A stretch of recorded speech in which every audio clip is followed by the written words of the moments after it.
Geraldo, you troubled by the idea that criminal charges, are being brought against 8th graders for comments they made in a group chat?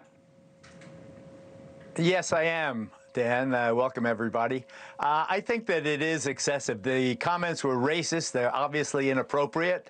I think the threat statute in the Commonwealth of Massachusetts is broad enough. The threat does not have to be effectively communicated to the target of the threat. You could make the threat, "I'm going to kill Jack," and that is arguably actionable.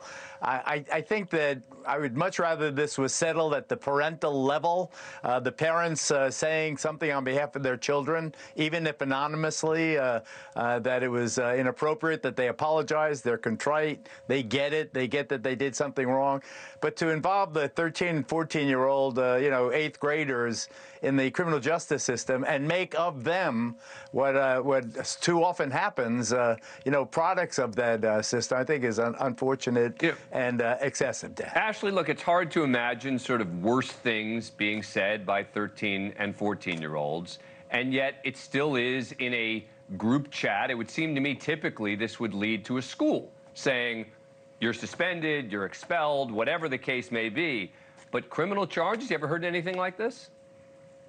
No, and I think anybody who works in our business and who has a law degree, you guys, is probably going to agree with Geraldo. And I think we're all going to say the same thing. I'm going to go out on a limb here, Jesse.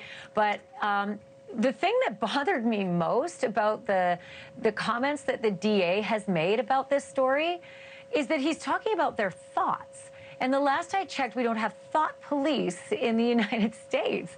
You're allowed to think all the heinous thoughts you want to think. You can even say heinous things. But no, I don't think this is actionable criminally. I do think that Geraldo's right. The school and the parents should take action. And I'm not even going to go so far as to say someone should take action against these parents, because where do the kids get these ideas? They're getting a lot of them off social media. There are perfectly good parents out there who have kids that do things they just cannot believe they're doing. But yeah, this should not be in the criminal arena. Look, let me play another piece of sound. This is from the district attorney, Anthony Galini, explaining some of what he says the students did. This is number 6. The investigation revealed that several students uttered hateful and racist comments, including notions of violence toward people of color, racial slurs, derogatory pictures and videos, and a mock slave auction directed at 2 juveniles known to them. He's saying threats were made, Jesse. So here's what I say. I think he's going to have a problem. I think it's going to be stretching the law a little bit in terms of, you have to put someone in reasonable fear for their lives. It has to be directed towards someone. I'm going to play devil's advocate, though. I don't know how concerned he is about actually trying to get a conviction in this case. It's more of a wake-up call. It's more of a shock. I'm charging 8th graders right now for what they do, and he's made comments before about the dangers of social media.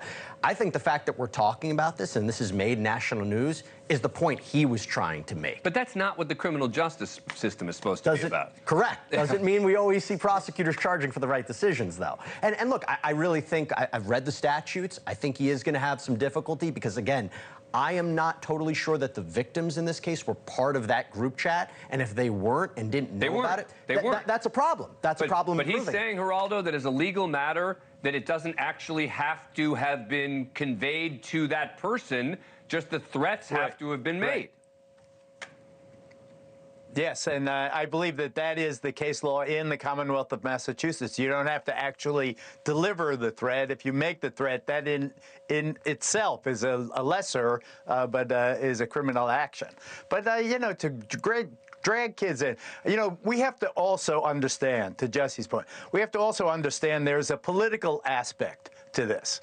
Now, I don't know this prosecutor. I don't even know in that particular county whether or not they are elected. But that sounds to me like a politician making a point that everyone in their right mind or a good, righteous heart would agree with, that you don't say things like slave auctions and so forth, that these are unacceptable and generally speaking, are not part of any kind of civil discourse. So it's terrible. You suspend these kids. 25 days, some got 45 days.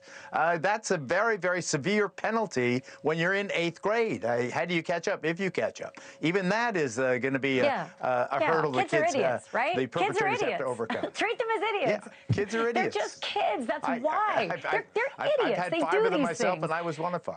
And look, and you would There think you go. You know. you would think the lesson could still be learned without criminal charges being brought. We shall That's see what the point. happens. Thank you for watching. Go to newsnationnow.com to find News Nation on your cable provider. And don't forget to click the red subscribe button below to get more of News Nation's fact-driven, unbiased coverage.